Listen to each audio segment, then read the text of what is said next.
دنیا بھر میں پچھلے 1500 سال میں رسول اللہ صلی اللہ علیہ وآلہ وسلم کی تعریف میں سینکڑوں نہیں بلکہ ہزاروں نعتیں لکھی گئی ہوں گی۔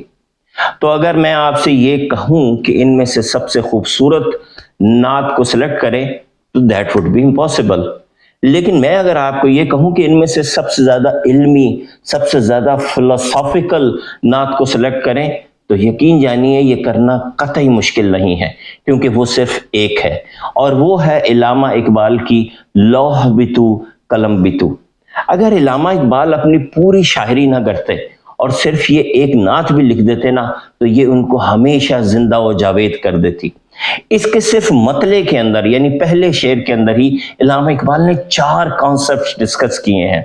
آج میں آپ کو اس کا مطلع سناتا ہوں اور انگلیوں کے اشارے سے بتاؤں گا کہ یہ کانسیپٹ نمبر 1 ہے، 2 ہے، 3 ہے اور 4 ہے، اور پھر آگے کی ویڈیو میں میں آپ کو ہر کانسیپٹ صرف مطلع کے اندر چھپے ہوئے 4 کانسیپٹ میں سے ہر کانسیپٹ مثالوں کے ذریعے اور مٹیریل کے ذریعے ایکسپلین کروں گا۔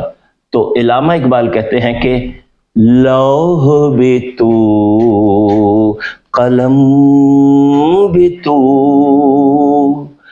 تیرا وجود الکتاب گنبد آب گین رنگ تیرے وجود میں حباب۔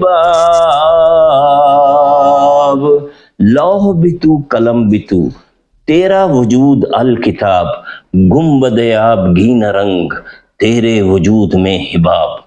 اگلی ویڈیو میں دیکھیے گا کہ ان 4 کانسیپٹس کا کیا مطلب ہے۔ شکریہ، اللہ حافظ۔